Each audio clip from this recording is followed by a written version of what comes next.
Chilling tales for dark nights.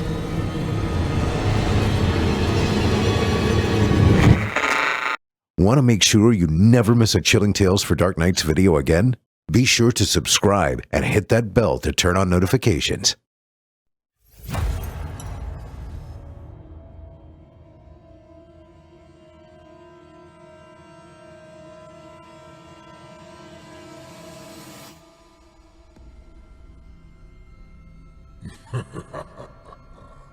Good evening. I'm storyteller Otis Jiry, and I ain't your grandfather. From where I'm from, we don't do bedtime stories. And if that's what you were expecting, you're in the wrong place. If it's terrifying tales you're after, well then, I've got just the thing.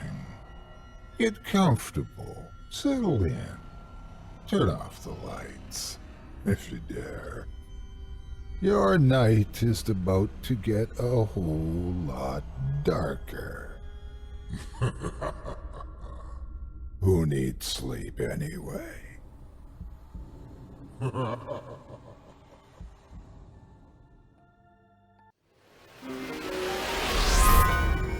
The support for this episode is proudly brought to you by BetterHelp. Several of you with children have heard of overstimulation, the sensation of your senses going haywire at the explosion of activity all around them. While common in infants, this happens all too often in adulthood as well. Sound and color become all too loud, even for me to be able to handle at times. Luckily, BetterHelp is there to help keep my mental health quiet and calm when things get to be too much. They specialize in a variety of problems, including anxiety, depression, grief, anger, as well as a number of other conditions or feelings, and are more affordable than traditional therapists. BetterHelp isn't a crisis line, and nor is it self-help. It's professional counseling done online that's so convenient, you can do it from the safety of your own home, freeing you from the mounting pressure to go outside into the blinding noise. All it takes is a few moments for an online assessment in order to best match you with the licensed counselor best suited for your needs. In most cases, the professional BetterHelp consultant will contact you within 24 to 48 hours of signing up. And that's pretty neat. So, turn the lights down now, sit down, and check it out. I want you to start living a happier life today. As a bonus, Scary Stories Told in the Dark listeners will get 10% off their first month by visiting our sponsor at betterhelp.com/horror. Again, that's BetterHelp, HELP.com/horror. Thank you for your support of this program and of the sponsors that make it possible.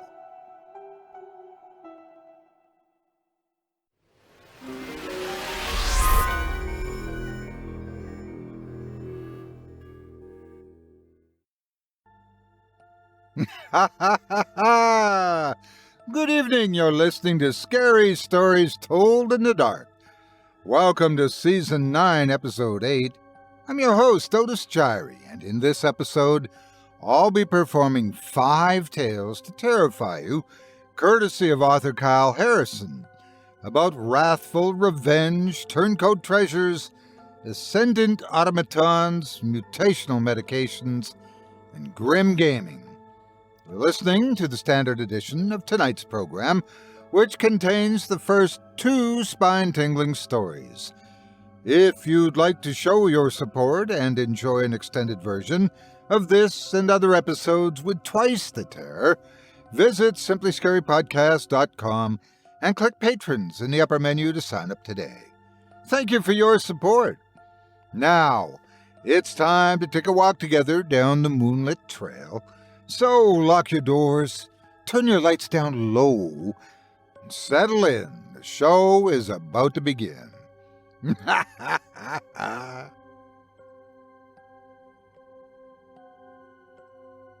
When things get tough, some people turn to ill-advised activities, to comfort them. For our first story from Kyle Harrison, one man's happy place happens to be a firing range. But when he meets another mysterious late-night visitor, it becomes a question as to who is helping whom to stop the worst from happening. Without further ado, I present to you Firing Range.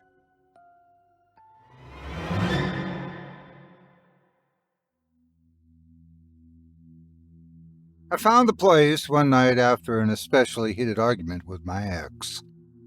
Now, I've never actually been the type for guns, but something about the venue interested me when I passed it by. I think it was the privacy.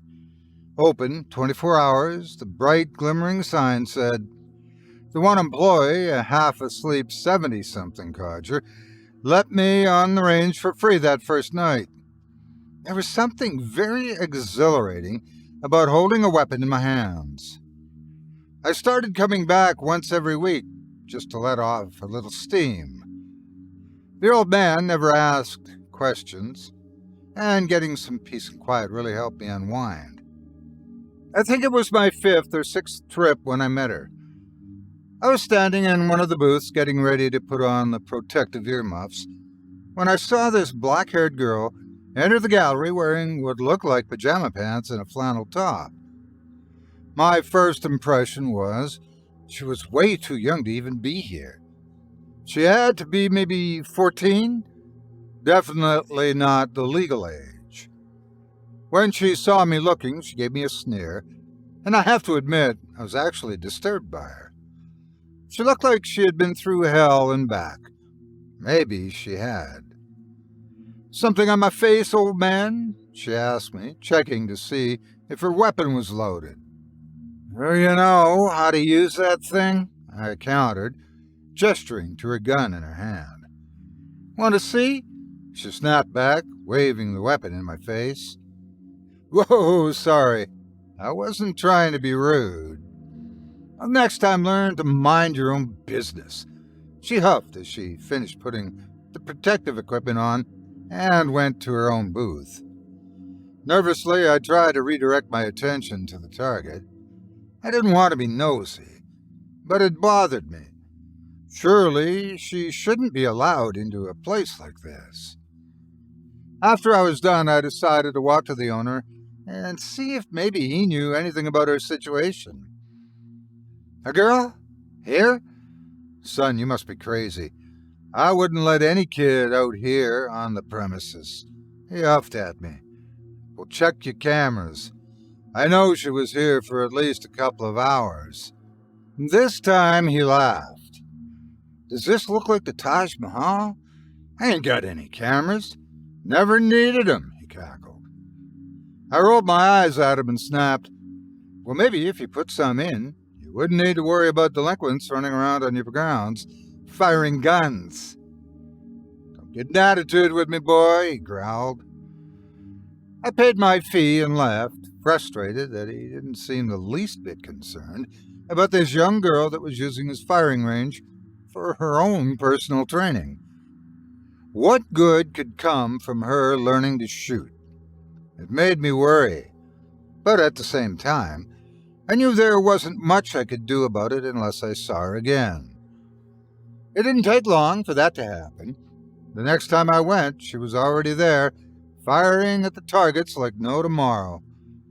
When I entered, she immediately stopped and turned toward me, narrowing her eyes as I got my own equipment. "You again? You stalking me?" she asked angrily. "You should be glad I'm not calling the cops on your ass," I told her. Maybe if I scared her, she'd leave. "Yeah? So why don't you?" she said, spitting on the ground. "You think I won't?" I asked, taking up my phone and getting ready to dial. I hesitated for a moment, waiting to see what her reaction was. Surprisingly, she smiled. "You ain't gonna call," she said. "What makes you say that? If you were going to do it, you would have done it already." "Maybe I don't want to get you in trouble," I countered. She walked closer to me, sizing me up quickly. Nah, I bet you don't want anyone to know you're here either. Am I right? She whispered. I looked down at the phone, feeling a little uneased by her nonchalant behavior. Did nothing scare this kid? I'm here just to de-stress, I told her. Right. Then me being here shouldn't bother you. Then she got back to her target practice, fully confident I wasn't going to call. I put my phone away, a bit perplexed by her behavior. She could slip away before the cops even got here, I told myself. No reason to get myself mixed up in it. I tried to convince myself of that, but watching her in the firing range only concerned me more. She was like a demon being unleashed. Her aim was precise, her speed uncanny. She was using this firing range as a way to let go of her rage, I realized. What was she so hateful toward? After I ended my own session, I saw her putting the gear down and commented, "What's your name, girl?" "Oh, are you trying to be the good cop now?" she hissed. "Just trying to be friendly. I have a daughter a little younger than you."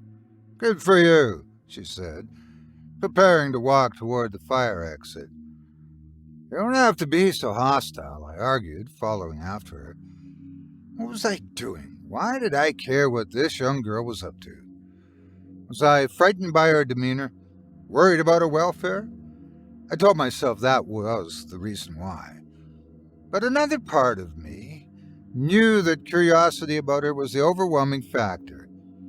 "Yeah, and why not?" she asked, turning to face me. All I saw was anger and hate in her eyes. It was fearsome to look at. "What?" I asked, surprised by her attitude so much that I forgot what I was even saying. "Why can't I hate everyone and everything? What good is caring going to do for me?" she snarled. "Look, we got off on the wrong foot. I didn't mean any harm," I admitted. "No one ever does, but they always cause more harm. So selfish. Why are you even following me? Do you even care why I'm here?" she asked. I felt a cold sweat run down my neck as I had to admit that I wasn't sure. "I just know that you look like you need help." She huffed and crossed her arms. "Help? From you? And you think you're the one who can answer all my problems?" "I didn't say that. Just thinking that a girl your age shouldn't have to be alone," I argued. Thanks, but no thanks," she replied bitterly as she left through the exit. I tried to follow, but she was too quick, disappearing into the dark woods beyond. As I drove home, I thought to myself that she must have had a horrible home life. Maybe that was why she came there, to learn self-defense. That led to darker thoughts. Was she being hurt at home? Abused by family? What if she really did need help to escape? What if she did something stupid and I was too late to stop it? Stop it, I told myself. I didn't need to be involved. No one helped me when things got tough, I thought. No one ever does. I tossed those worrying thoughts away and resolved to forget about her again. But that wasn't so easy. Every time I went to the firing range, she was there now. She'd always have this intense look in her eyes when she held the gun. Her aim was precise. She knew what she was doing.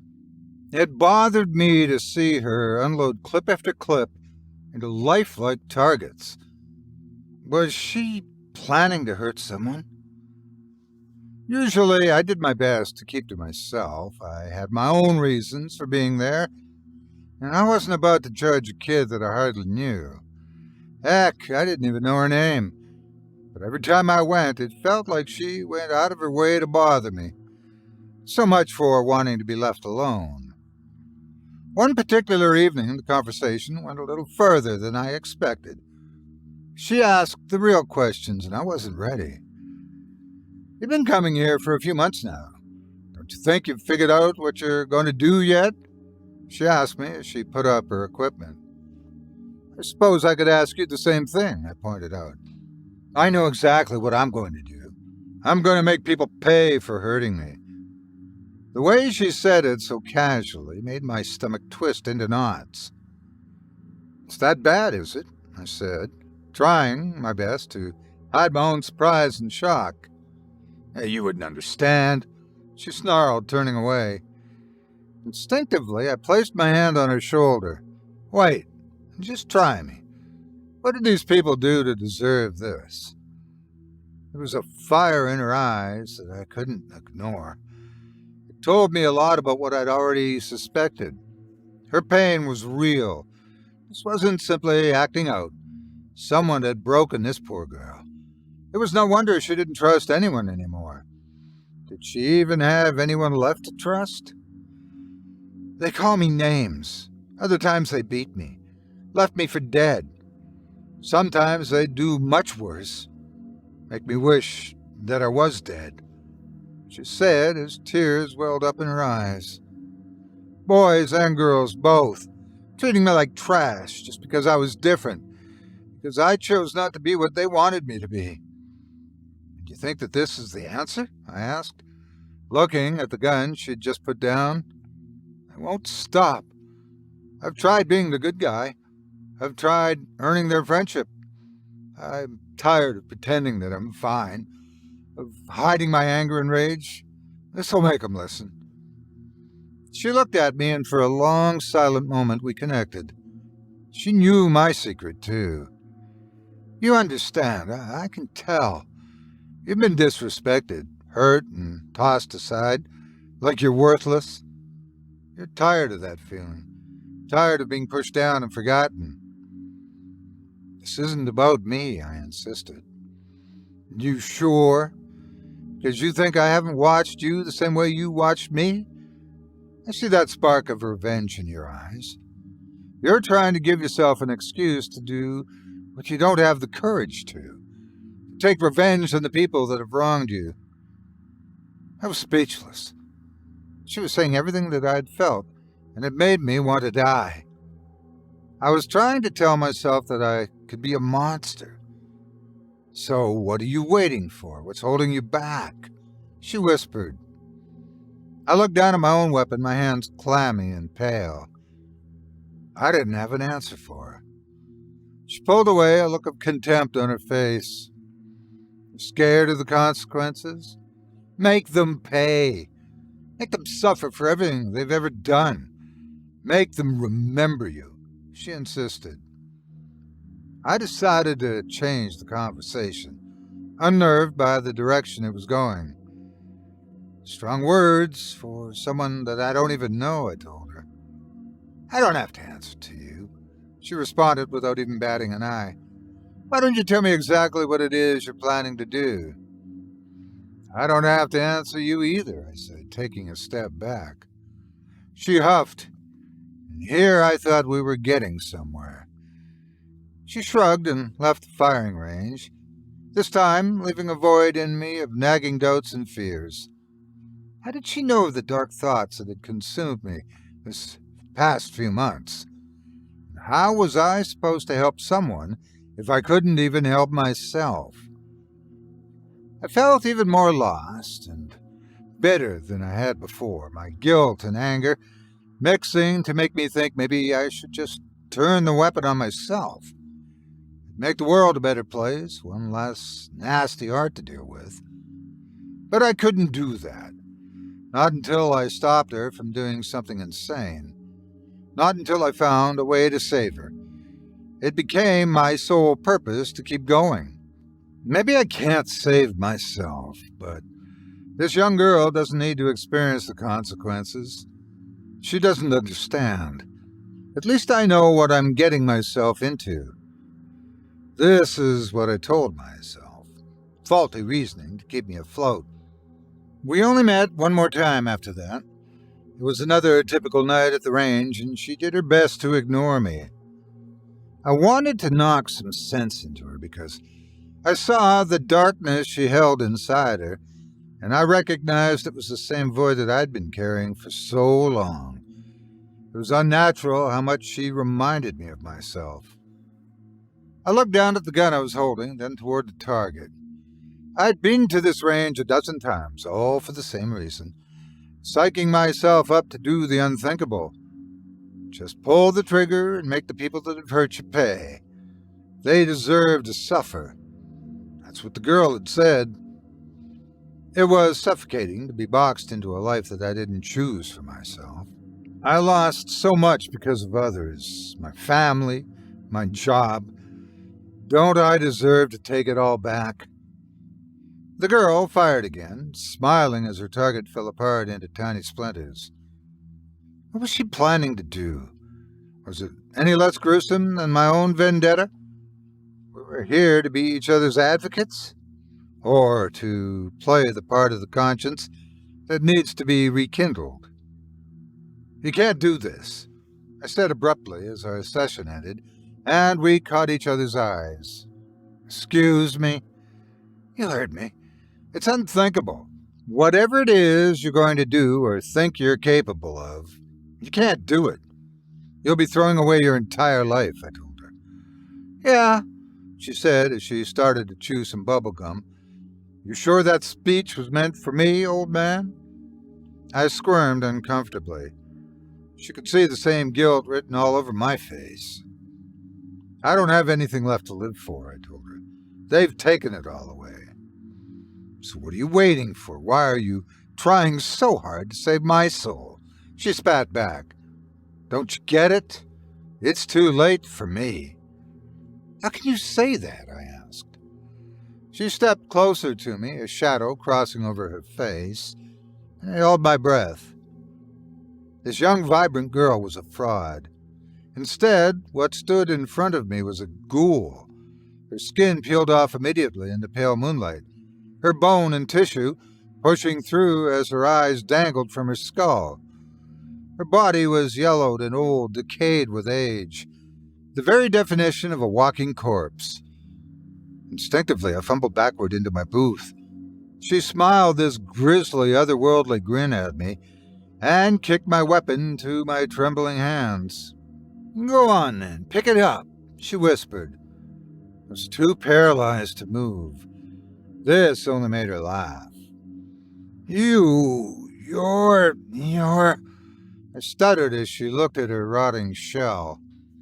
At first it looked so frightening to behold.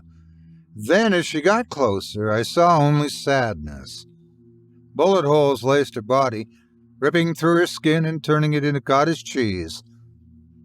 I told myself the same things you've rattled off in your head a dozen times. That it would be quick, that it would be easy, that they deserved it, she whispered. She picked up my gun and held it right over my head as I started to sob. Ironic, that's exactly what my classmates did when I shot them. They begged. They swore they'd give me anything. At that moment I had the power. I was their god. She fired around at the target and my whole body shuddered. But then it was over. It was gone. And do you know what I felt then? Another round. This time I heard so much remorse and regret in her voice. Nothing. I felt nothing. I was numb. The people I hated were dead, and I didn't even feel better. It was for nothing. She looked up toward the sky, and I saw tears stream down her broken face. I could hear the police circling. I was bleeding out. I knew exactly what they would call me when this was over. I had just destroyed my family, destroyed everything I never cared for. All it took was a couple of damn bullets. And you know what I kept thinking as I died? She whispered. What?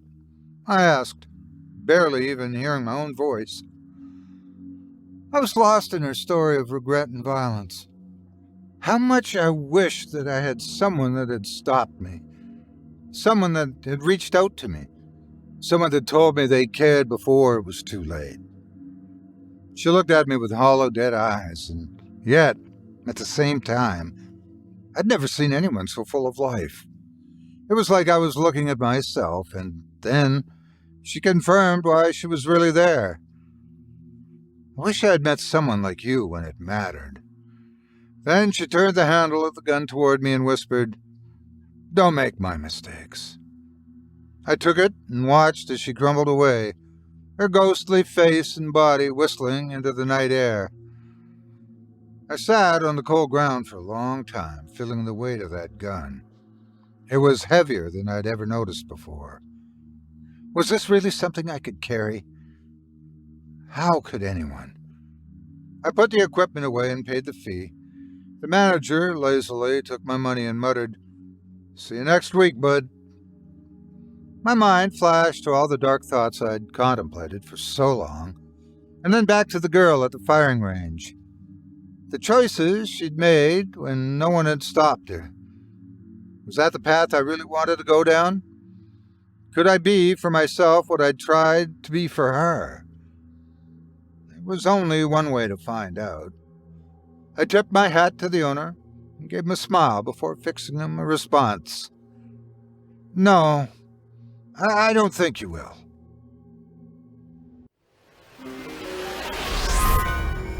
Support for this episode is proudly brought to you by BetterHelp.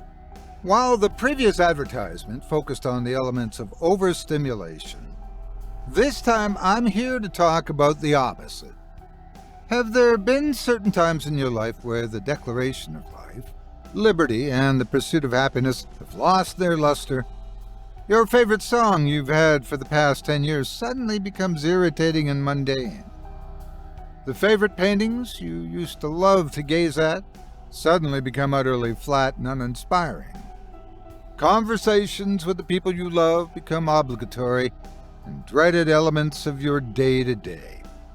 Makes you feel almost like you're stuck in an old black and white silent film on repeat. Luckily, BetterHelp is there to help keep your mind fresh when joy seems to be dripping from your life like remnants of raw eggs on a brick wall. BetterHelp isn't a crisis line, and nor is it self-help. It's professional counseling done online that is so convenient that you can do it from the safety of your own air-conditioned home.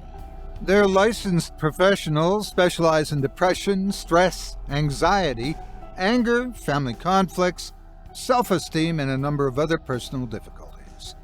All it takes is a few minutes of time for an online assessment in which your results are used in order to best match you with the licensed counselor best suited for your needs. What's better is, in most cases, a professional BetterHelp consultant will contact you within 24 to 48 hours of signing up. And you can't get those kind of results calling a traditional doctor's office these days. That's for sure. Also, did I mention that it's also more affordable than traditional offline counseling, with financial aid being available, and that their service is available for clients worldwide, even in areas where traditional therapy isn't available. So, bring some color back into your world. Turn the music up again and give yourself the best gift you can give by checking out a better way to positive mental health.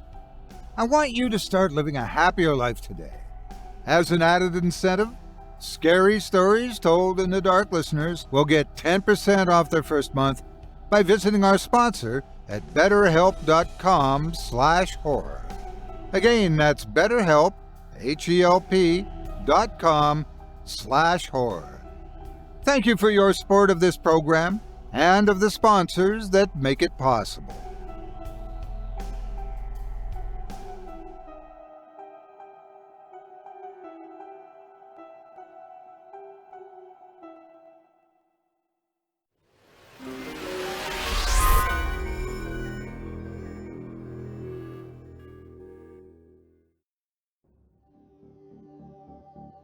I hope you enjoyed Firing Range by author Kyle Harrison, as performed by yours truly.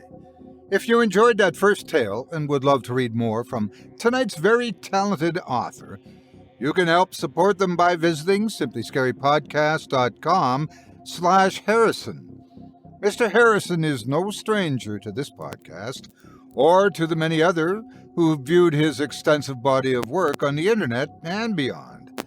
If you do decide to stop by his profile, please leave Kyle a kind word and let him know you heard about him on this show and that Otis Jiry sent you. It would mean a lot to me. Thanks again for your support of this program, and of tonight's featured author. As for that last story, guess she saw right through him, eh? Too bad it took a little more effort on his part before he could do the same for her. You know, it's not every day that someone goes on vacation and manages to locate a rare and wonderful treasure. Unless, maybe it happens to everyone except me. But for one lucky couple, they just found something that seems to make every dream of theirs come true. But is there a price? Let's take a look at Kyle Harrison's second tale of terror and find out. Without further ado, I present to you Good Eggs.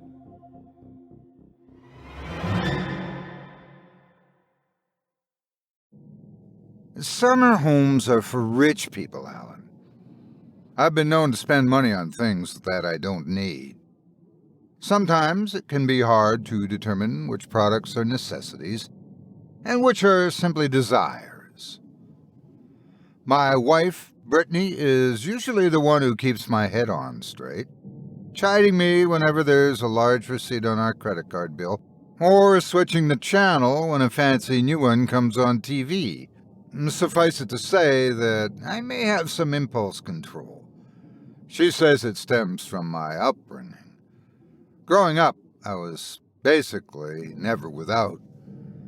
Now, I'm not trying to say that my folks made me spoiled, but they also probably could have sat me down and explained how the real world works. My parents had money, but they also insisted, when I got married, that I needed to learn to stand on my own 2 feet. That's why, for the past 6 years of our marriage, I took every extra shift, every holiday, and every swing shift that my job offered. It was, in my mind, savings for the dreams I wanted to achieve. And that dream finally paid off a few months back when I was given a raise and got the chance to sign Brittany and me up for a sweepstake. Nobody ever wins those things. It's just a scam. You're wasting your time, my wife told me. But she changed her tune when that brochure came in the mail. Instead of what if, it became when. They have cottages all over the world, Asia, the Caribbean, even Europe, I told her excitedly as I won her over. Now her eyes were starting to sparkle. Do you really think that we can go to Europe? She asked. I showed her the options, asking her to choose which one she wanted to go to. All I had to do was ask for the time off. How about Hungary? I've always wanted to go there. Brittany asked excitedly. Sure. Maybe in June? July? We could check with Steve and Rachel. Make it a getaway we always wanted, I said. Let's just make it you and me, she insisted with a smirk. I liked when she was playful and flirty.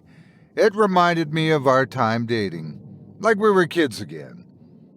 We agreed for the 3rd week in June, and before long, we were actually packing our bags. You never really think about how much stuff you take with you on a trip, but when you start staring at the luggage and it begins to pile up, you make decisions that you normally don't have to.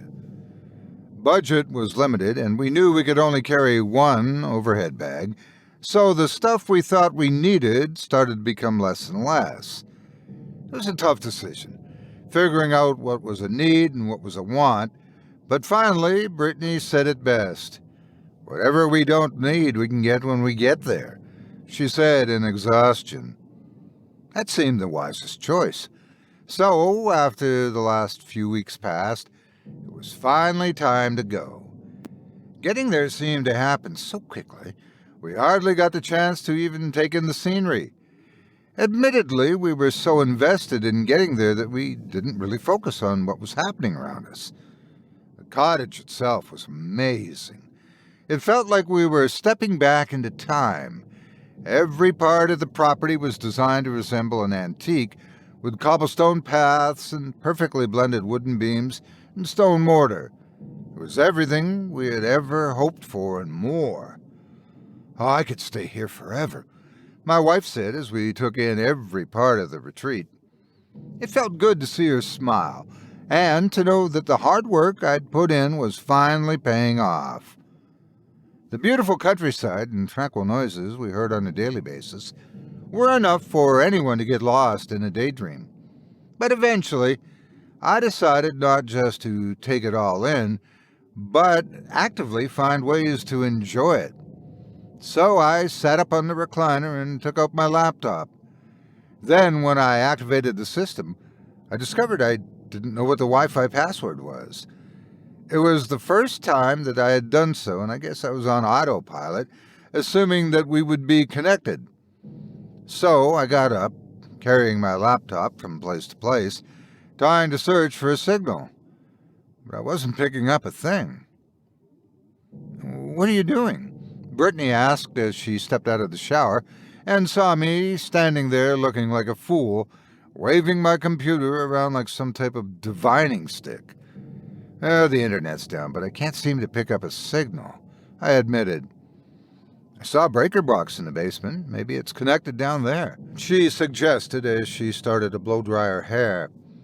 I nodded absently as I put my computer down and started down the stairs. The cottage was designed with 3 levels, almost like a jungle bungalow. The main floor we stayed on was actually elevated above the facilities available for laundry, the hookups for gas, and, of course, my current problem, the internet. But I soon found out that the issue was greater than just a switch needing to be flipped. There, skittering across the floor, was a mouse, or perhaps a rat, that had just been chewing on one of the wires. My first thought was one of disgust and frustration. This was supposed to be a private getaway, and now it was turning into a pitfall at every turn.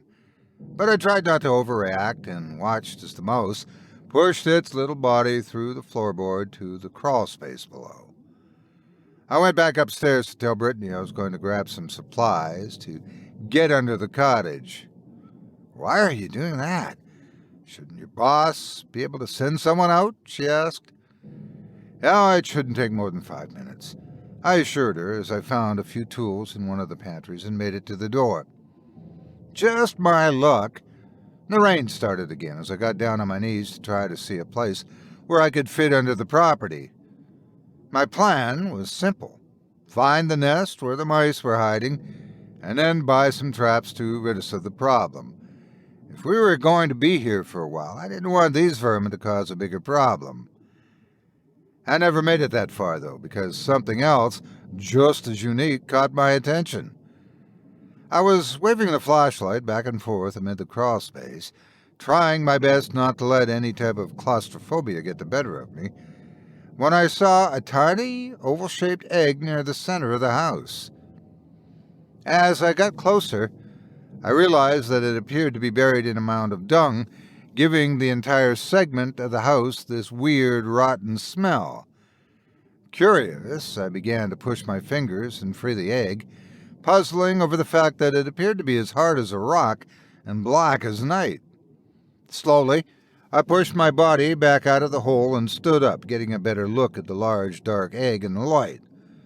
It was about half the size of a normal hen's, and looked like it had been sitting under the house for ages. "What's that?" I heard Brittany ask from the porch.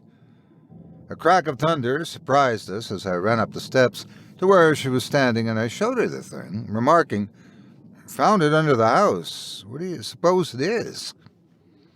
She took it and tried to get a better look, but only shrugged. Maybe it's a gem of some kind. She even tried to break it, but nothing came of it. We went inside, and I snatched up my phone to take a picture of it. "I'm sure the locals might know. It could be worth something," I suggested. She seemed to like that idea, so I grabbed my coat and we left toward the nearby village. I forgot all about the internet and about any other problems, my focus shifting entirely to our new discovery. To my surprise, though, the people in the secluded Hungarian mountains didn't seem very thrilled to talk with us. I don't know for sure if it was because of xenophobia, or maybe because they just don't like Americans in general, but Britt and I were soon standing in the city square feeling completely lost as the locals seem to run from us. Maybe they think it's a bad omen? I suggested. There was one, a man dressed as a priest, that seemed to want to approach us but hesitated. Was he worried that his fellow villagers would shun him for even talking to us? Wisely, he gestured for us to follow him toward the courtyard nearby and whispered in a hushed tone, "Where did you find this?" "Under a rental property. We're staying there for the week. My company owns it," I told him. The priest said a little Hungarian prayer and made the sign of the cross as he told us to dispose of it. "What? What are you talking about?" Brittany asked. "That is what is known as a Lederk. It's the seed of a demon. You must destroy it immediately," he insisted. My wife and I looked at each other with both fear and skepticism. "Surely you aren't superstitious, Father. It's just an egg," I insisted.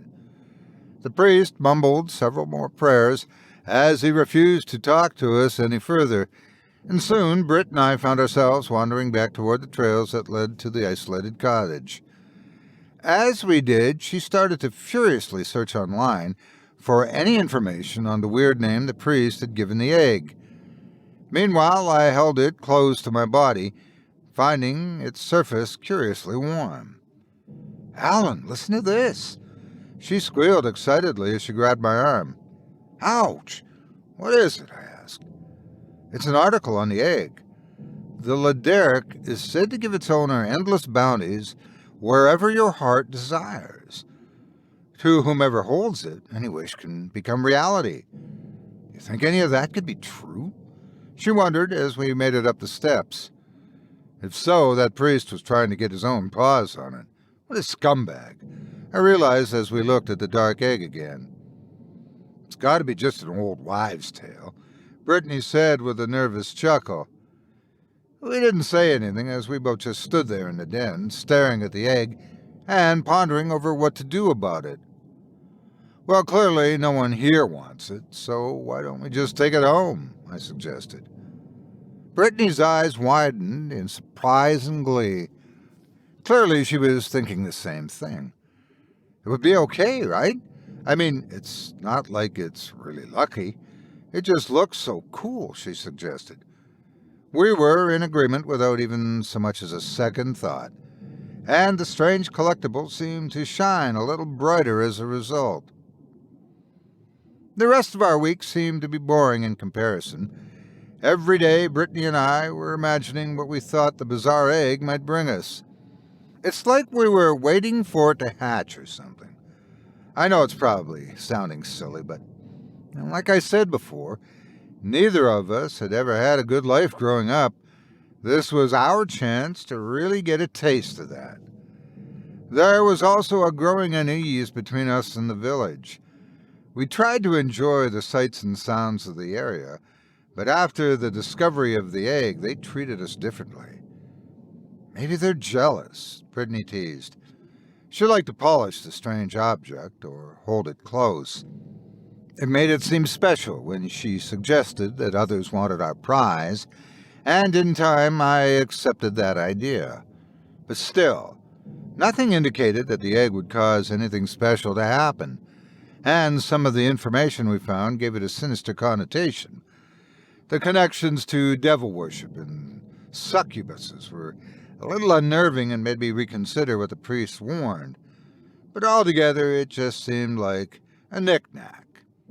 And just when I was thinking I would finally give it up and toss the damn thing, it happened. Near the end of our vacation, the moment we'd been waiting for. We were sleeping, having enjoyed the last good time out and about, stargazing, when there was a slamming noise on our door. I jolted up and Brittany grabbed my arm as I peered out the sheer curtains. There were at least a half-dozen villagers surrounding our cottage, some with what appeared to be weapons. Suddenly, this awkwardness had reached a boiling point. They wanted us out. As I grabbed my jacket, I went to the door and tried to understand their broken English. It was easy enough. "Lederk! Lederk! Lederk!" They wanted the egg. Brittany was at my side, puzzling over what to do. Maybe we should just give it to them, she asked. I looked at the trinket, holding it in my hand, and feeling this strange coldness come from the egg. Give it up, or we will burn, another man shouted from the crowd. Then it began to storm, and I don't mean like a summer rain. I'm talking about a monsoon. The clouds opened up and created a downpour with lightning and hail. The villagers started to scream and run for cover as it became so bad that they couldn't see what was in front of them. Then, before I knew it, we were alone again, and Brittany held her hand over her mouth to try and hide a smile. Well, that was crazy, I commented, but she had a different viewpoint. It's the egg, don't you see? It protected us, she said. I looked at the egg and shook my head, not sure I could believe something so crazy. But after that, things took a turn for us. The village treated us with kindness the next day as we left for the airport. They even gave us gifts. And at the airport, we were bumped up to first class without even a word. And the good fortune got better from there. I told my boss about the rats we were dealing with at the cottage, and he gave me a bonus check for the trouble. Sorry you had to deal with that, Alan. I hope you didn't have any other problems, he said. I almost considered telling him about the egg, but I was quiet. I was starting to hoard the egg as though it really was good luck. Then we started to push our limits. I bought lottery tickets. Brittany would sometimes take out extra money, and our balance would stay the same. Everything was going our way. Honestly, I wasn't thinking about what else the egg would do because it was gradual. You don't realize that you stop talking to your partner. It just sort of happens. You don't realize that you're working more hours or keeping secrets from each other. Suddenly, Brittany and I were jealous of each other. Suddenly, we were greedy.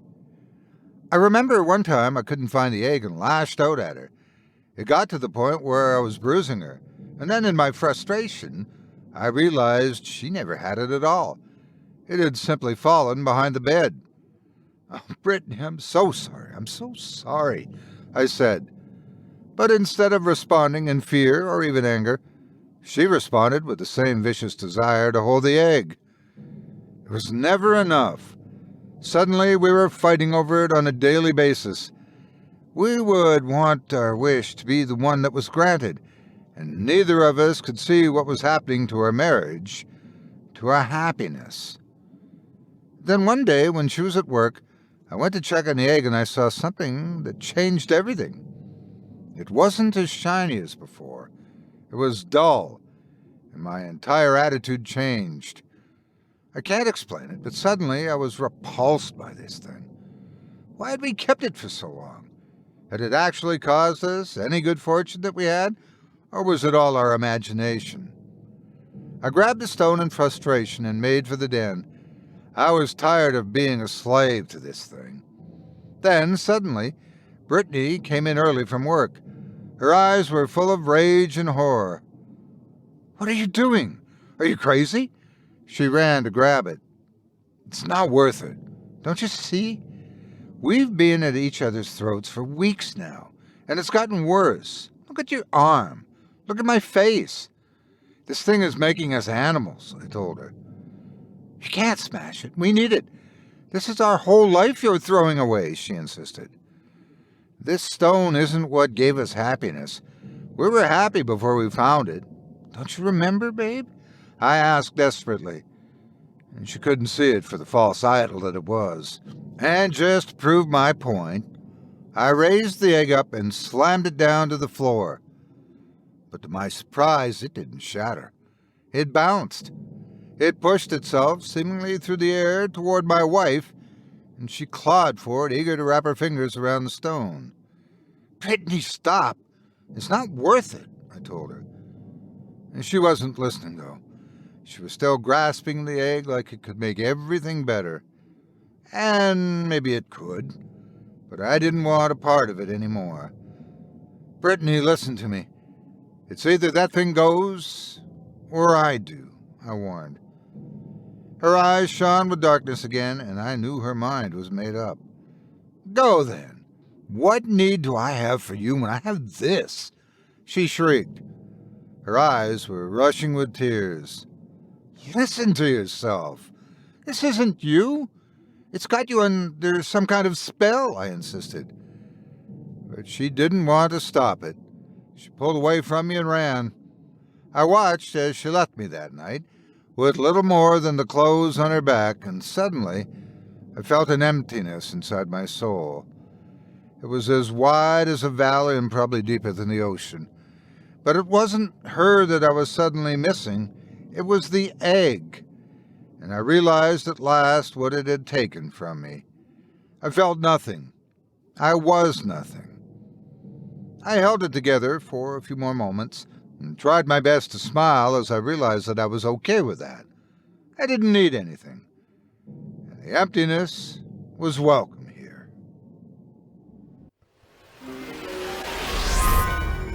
This episode is proudly brought to you by June's Journey. I'm storyteller Otis Jiry, and it's no secret that I love horror. After all, it's how I choose to make my living these days. However, if you were to get an inside glimpse of my bookshelves, you'd see that I'm quite the fan of thrillers and mysteries as well. And since you're listening to this podcast, it's likely your kind of thing as well. One of the not-so-best-kept secrets of the horror community is how joyful, kind, and jovial most of its members are.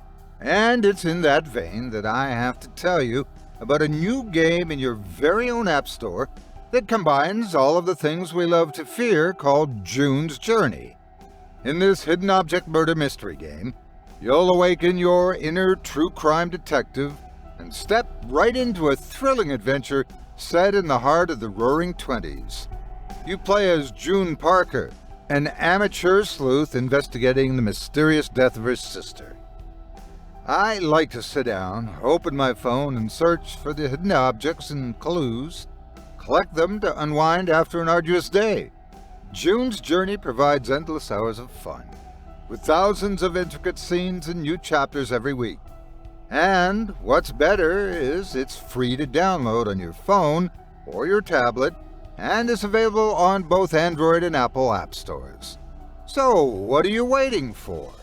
You're going to be staring at your phone anyway. Why not challenge yourself? Help keep your brain sharp by using your memory and logic skills, while relaxing in the comforts of your own home at the same time. Join the rapidly growing community of over 30 million fans worldwide and download June's Journey free today on the Apple App Store or Google Play.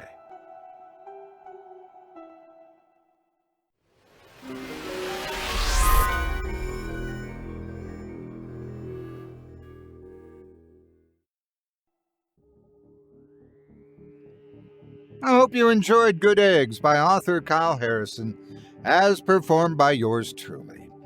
If you enjoyed the tales you've heard tonight, I'd like to remind you one last time that tonight's featured author can be found by visiting our website. Just visit simplyscarypodcast.com/Harrison. You'll find many a tale available from Mr. Harrison. But if you have read them all, not to worry.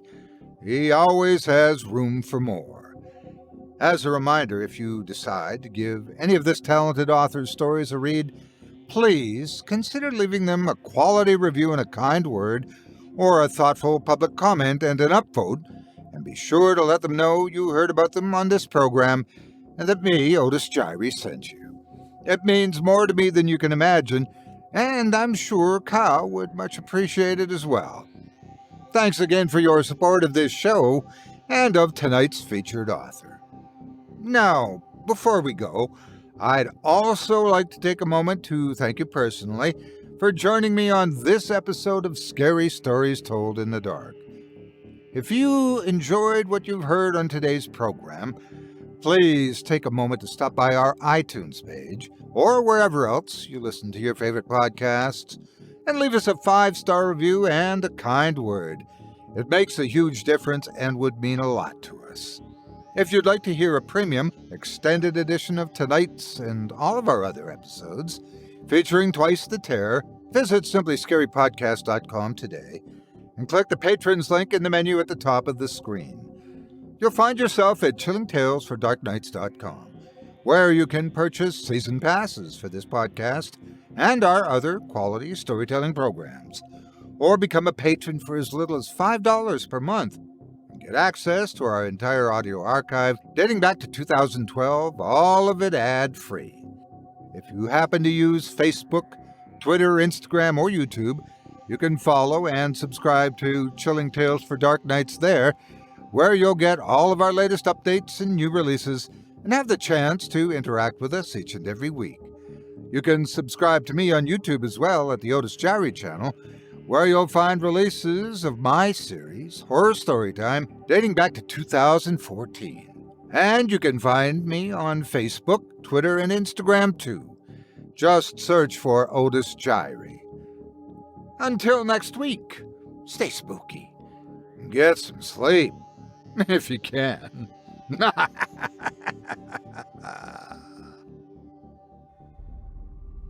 Thanks for listening. You've been listening to Scary Stories Told in the Dark, a production of Chilling Entertainment and the creative team at Chilling Tales for Dark Nights, and a proud member of the Simply Scary Podcasts Network. Visit simplyscarypodcast.com today to learn more about our network and our other amazing storytelling programs. Tonight's program was hosted, and its featured stories performed by yours truly, Otis Jiry. Selected stories have been adapted with the kind permission of their respective authors. Original music provided by Luke Hodgkinson and Jesse Cornett. Sound design and final mixing and mastering provided by executive producer and director Craig Groshek. Program's artwork and logo by David Romero. If you're looking for some fresh tales on a daily basis while waiting for the next podcast, check out my YouTube channel, the Otis Jiry channel, and my extensive collection of narrated tales there. Simply search on YouTube by my name, and you'll find me. And don't forget to subscribe and press the bell notification icon to get my latest releases. Got a scary tale of your own that you'd like performed? I take submissions. Email it to me today at otis@simplyscarypodcast.com to have your terrifying tome considered for production in a future episode of this show. That's OTIS@simplyscarypodcast.com. If you've enjoyed what you heard on tonight's program and are joining us on your favorite podcast app, subscribe to us to be sure you never miss an episode, and leave a 5-star review and a comment. Your feedback means a lot to me. You can also follow Chilling Tales for Dark Nights and yours truly on Facebook to connect anytime and get the latest updates on this and other programs and my channel. If you're listening on the Chilling Tales for Dark Nights YouTube channel, do us a favor and hit the subscribe button and the bell notification icon for ctfdn as well to get more spooky tales from me and the crew and another episode of this program each and every Wednesday. And don't forget to hit that thumbs up button to tell us how we're doing and leave a kind word or a request. And don't forget to visit us at chillingtalesfordarknights.com and consider supporting the team by becoming a patron. In addition to helping us out, you'll get exclusive access to our audio archive and ad-free downloads of all your favorite stories, including those you've heard on this program. As for me, I'll be back next Wednesday with more terrifying tales to keep you up all night. But that's all right. Who needs sleep anyway?